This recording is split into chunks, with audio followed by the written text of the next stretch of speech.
पिछले कुछ दिनों में जो बयानात देखने में आए हैं कि लोगों को ये जज्बाती तकरीर करके बताया जा रहा है कि आपकी मस्जिद छीन जाएंगी, दरगाहें छीन जाएंगी, इमाम बाड़े छीन जाएंगे, ये बातें सरासर गलत है। देखिए, डेमोक्रेसी में पक्ष विपक्ष, सहमति असहमति एक डेमोक्रेसी का पार्ट है, और कोई संवैधानिक तरीके से अगर प्रोटेस्ट भी करते हैं तो वो उनका अधिकार है, करें, कोई इशू नहीं।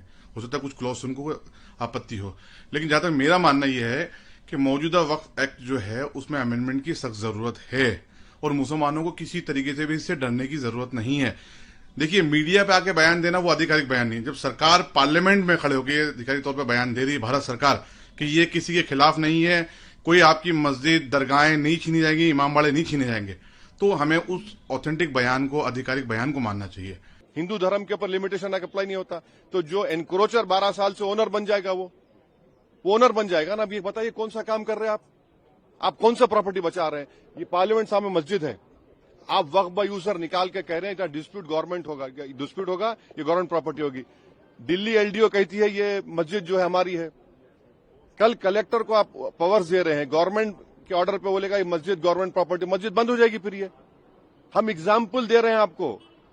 अब इसका गवर्नमेंट कैसा इसका रद्द करेगी? और फिर इनके जो चमचे हैं दुम छल्ले, एक अजमेर दरगाह के वो कौन है, वो दीवान का बेटा है।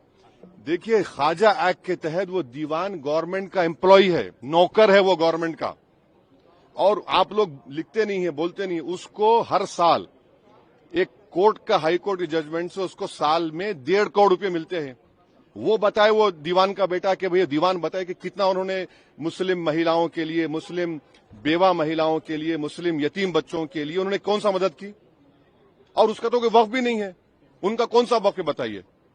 उनका तो वक्फ ही नहीं है।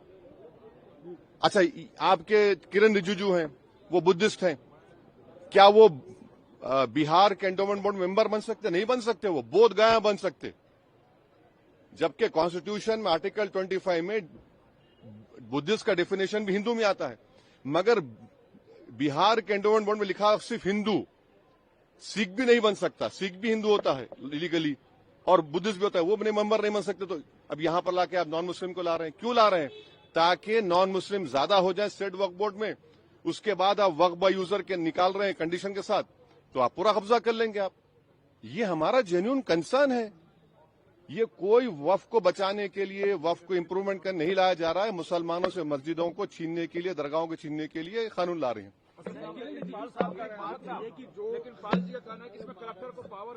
कौन कह रहे हैं? पाल साहब जो है, अगर उनके आंख पे पर्दा पड़ गया तो नहीं मालूम। कलेक्टर एंड सीनियर ऑफिसर, क्या मतलब उसका?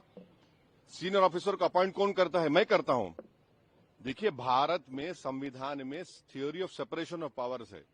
कलेक्टर एंड सीनियर ऑफिसर जो होता है is appointed by the executive. क्या कोई भी अपने केस में जज बन सकता है? बताइए आप। नहीं बन सकता है ना। वो बोलते नहीं है सच्चाई। वो उनको मंत्री बनने का इतना शौक है कि बके जा रहा हूं जुनू में, क्या क्या मामला वो है उनका। हम जितने भी पॉइंट्स यहां पर रेस करे हैं, आप जाकर वो बिल उठाकर पढ़िए। हम कोई सिर्फ एक वहम फैलाने के लिए, डर फैलाने के नहीं, पर सच्चाई को आपको बता रहे हैं। भाई, आप बताइए कि वक्फ बाय यूजर को आप ये कह रहे हैं कि आप एक सेक्शन में कह रहे हैं कि जो ये प्रोस्पेक्टिव होगा, रेट्रोस्पेक्टिव होगा। फिर आपने कंडीशन क्यों लगाया कि अगर डिस्प्यूट होगा तो वक्फ बाय यूजर नहीं होगा, और गवर्नमेंट प्रॉपर्टी तो वक्फ बाय यूजर नहीं होगा? आज मैं वक्फ बाय यूजर हूं, इस्तेमाल कर रहा हूं चीज को, फर्ज करिए इस चीज को, और आप कल आप कह रहे हैं डिस्प्यूट और गवर्नमेंट प्रॉपर्टी होगा, तो क्या मतलब? फिर आपका सेक्शन 36 क्या बोल रहा है?